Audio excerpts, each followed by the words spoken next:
Isang lalaki at 3 babae. Wala ho. Baka doon. Baka tumakbo doon. Tara, punta sa kabila. Tara.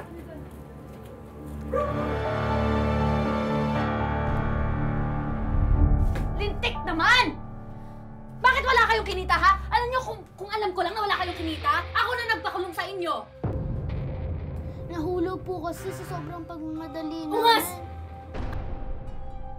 Ang dami niyong palusot. Kaya ako nga kayo pinagdedelihan siya kasi wala tayong kakainin. Yung papa niyo, wala namang binibigay Hindi sapat yung binibigay niya sa atin Sorry po, hindi naman na po mauulit. Saka pa, ha? Sasagot ka pa? Wala na nga kayong silbi Anong kakainin natin ngayon? Wala kayong ibibigay. Kaperwiso kayo!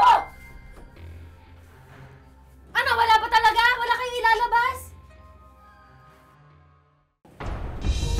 Pala. Pati pa tong si Kiko. Akin na yan. Pati si Kiko, may silbi.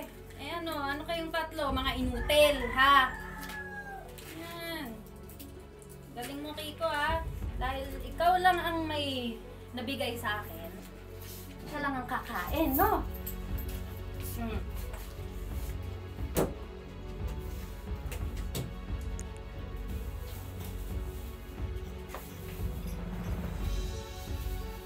Ayan. Ito.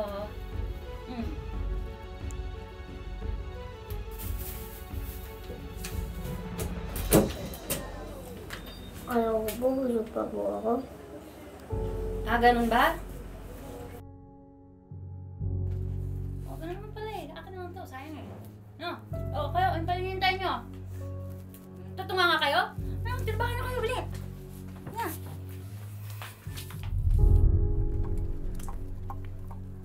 Ito naman yan! Ano ba? Di ba ang sabi ko sa inyo maglinis kayo, hindi magkalat? Opo. Di ba? Opo. Anong ginagawa nyo? Ha? Sorry po. Inuuna nyo kasi ang paglalaro Tama na yan, bukas na yan! Magluto kayo doon! Bilis! Papa, wala kayong pakinabang, walang kwenta. Labs, ano naman yan? Anak.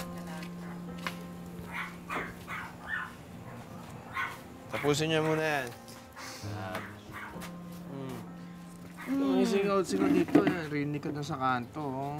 Dito. Ano nangyari dito, ha? Tapos naman kasi, itong mga anak mo Nahihiya na nga ako. Ako na lahat na gumagawa ng mga dapat gawin dito. Minsan na nga lang ako humingi ng tulong. Parang ang sasama pa ng loob. Sige, pumasok na doon sa loob, ha? Mag-usap sa mga bata.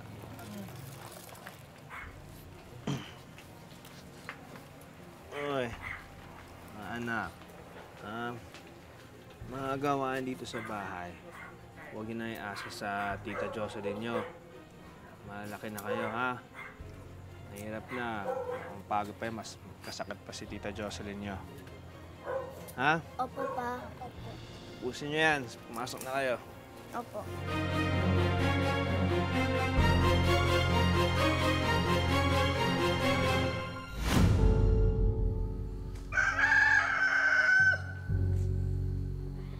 Siguro kung nandito si Mama, hindi ganito dinadanas natin, no? Hindi tayo nagmamalimos, hindi tayo lagi nag-a-absent sa school. At lalong walang mananakit sa atin. Bakit ba tayo iniwan ni Mama? Ay nako, mahabang kwento. Si Papa kasi lasinggero na babaero pa. Kaya ayun, iniwan siya ni Mama. 1 taon ka pa lang noon. Nakipagpalit ka kay Tita Jocelyn pa. Ano na?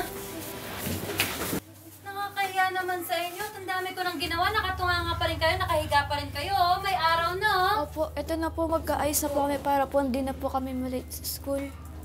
School? Teka, sino may sabi sa inyo papasok pa kayo, ha? Sabi po sa amin ni Papa, papasok daw po kami sa school. Hoy! Sabi ng papa nyo? Opo. Sayang pera Ni isa sa inyo wala nang papasok. Sayang ang pera kasi mga bobo kayo. Tsaka pamamahi ko to, ha? Ako yung masusunod. Kaya hindi na kayo papasok. Naiintindihan nyo? Opo. Oh. Ano bang ginagawa nyo? Ligpitin nyo na yan at magtrabaho na kayo. Ay, Kiko! Kiko! Punuin mo yung drum, maliligo ako. Huwag po si Kiko, masyado pa po siyang maliit. Baka po mapilayan siya. Eh, lalaki siya, di ba? Kaya dapat, bata pa lang, alam niya na mga gawaing lalaki, ha? Dapat, bata pa lang, nagbabanat na ng buto. Eh, ano siya? Kaya niya yan. Bilisan mo, maliligo na ako.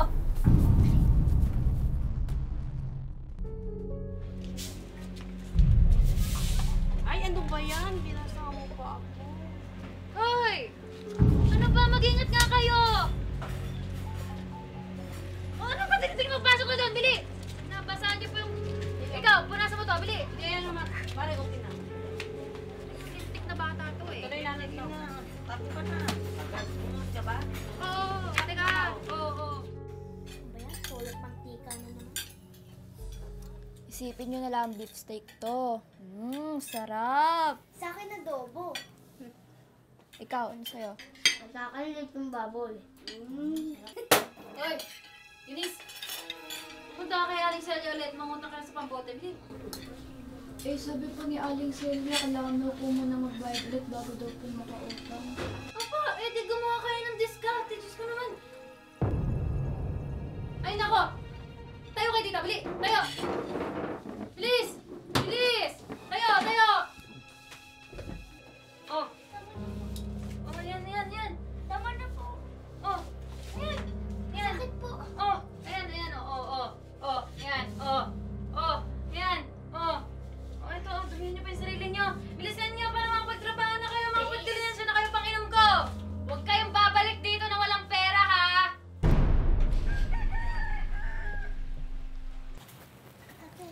Oh, nakarami ba kayo? Wala nga eh. Oo nga, malalagot tayo dyan kay tita. Oo nga, mukhang matumal ngayon.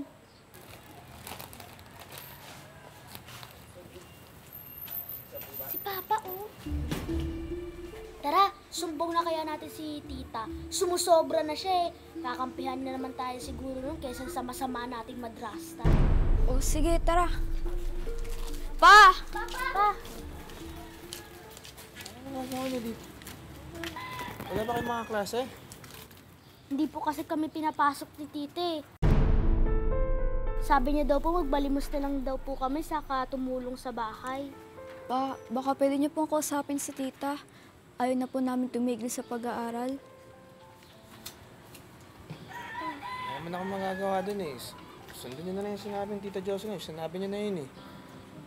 Pagpasensya niyo na siya pag pinagbubuhat na kayo ng mga kamay, ha? Ito lang naman yung disiplina nun. Saka tama yung mga mali. Lilipat ako sa bilang pwesto. Umuwi na kayo, baka magalit pa si Tita Jocelyn sa inyo.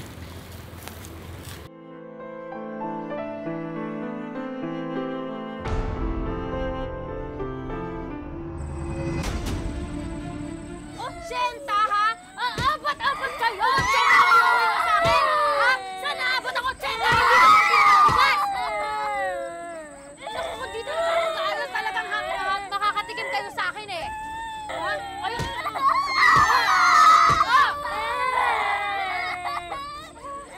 Magsabat ka ba? Ikaw huwag kang makialam, ha? Doon ka! Pakialaman mo yung pamilya mo, wag dito! Napaka-pakialamera mo! Doon! Alis! Lamay kita dito! Gusto mo? Ano? Hindi kayo nanandahan? Uwi pa kayo ng ganito na bibigay niyo sa akin. Ano ba manlilit ka na kayo sa akin? Ha? Ano?